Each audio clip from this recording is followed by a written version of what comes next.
बिस्मिल्लाहिर्रहमानिर्रहीम। अस्सलाम वालेकुम। की हाल है भैन भाई? अल्लाह पाक तुहानू खुश रखे, सलामत रखे। जेड़े परदेस विच भैन भाई ने अल्लाह पाक उन्होंने अपनी हिफ्ज़ो मान च रखे ते हसदा वसदा रखे।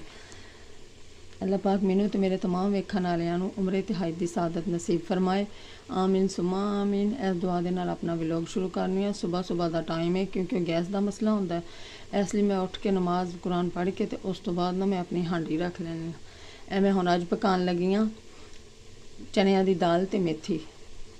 ए मैं हांडी लसन प्याज टमाटर पा लिया। हुण नमक मसाले वगैरह पाने, दड़दड़ी लाल मिर्च तकरीबन 1.5 चम्मच पाई है। तो दाल ना 1.5 पा दाल है। हल्दी हुण इनू ना कुकर नू असीं बंद कर देंगे, वेट ला देंगे मसाले पा के।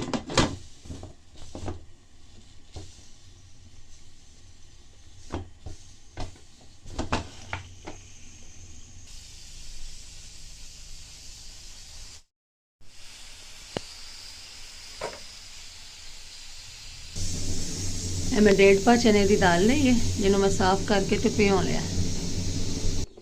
बस मसाले का पानी भी खत्म होने वाला, थोड़ा रह गया। हम ये घ्यो पाने हैं।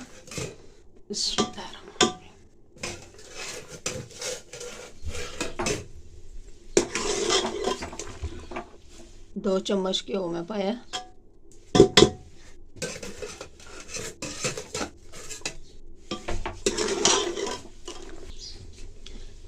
तकरीबन 1 पाइया घ्यो पवेगा दाल में, थोड़ा को पाइया नालों घट। 3 साढ़े 3 चम्मच मैं पा दिते हैं। अदरक कद्दूकस करके पा लेंगे।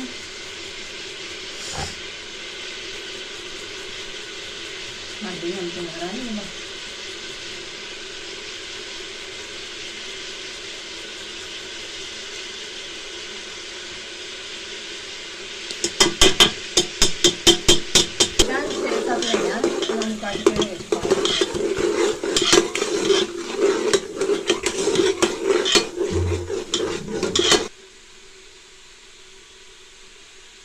कसूरी मेथी है, इन्हें मैं अच्छी तरह ना साफ करके धो के तो फिर विच पावांगी दाल में, क्योंकि दाल मेथी पकानी है तो खुश्क मेथी पावांगे। मैं मेथी धो के ले आई हाँ, जी चाह वाली छानी है ना वो पा के धो लिया, क्योंकि मिट्टी वगैरह अच्छी तरह निकल जाए साफ। मेथी पा दी,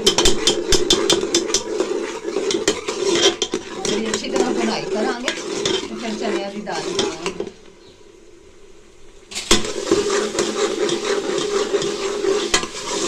बस मसाले की बुनाई हो रही है, अच्छी तरह मेथी पा के भुन रही है। मिर्चा अदरक सब कुछ पा लिया, फिर पानी पा के दाल पा दाल धो के तो भिगो के रख ली मैं। पानी पा दिता दाल ने, ये ना दाल पाना है।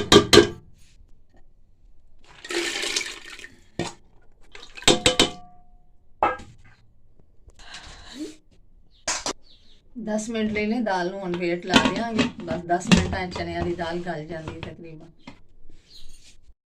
दाल तैयार हो गई है, बस इसका पानी ख़त्म हो गया बिल्कुल। दाल साड़ी माशाल्लाह तैयार हो गई है। कितना अच्छा कलर आया, कितनी ज़बरदस्त मोटी मोटी दाल बनी है। अगर तुहानू साड़ी वीडियो पसंद आए तो वीडियो को लाइक करना, चैनल को सबसक्राइब करना, ज़्यादा तो ज़्यादा कमेंट करना तो वीडियो को शेयर करना। अल्लाह हाफिज़।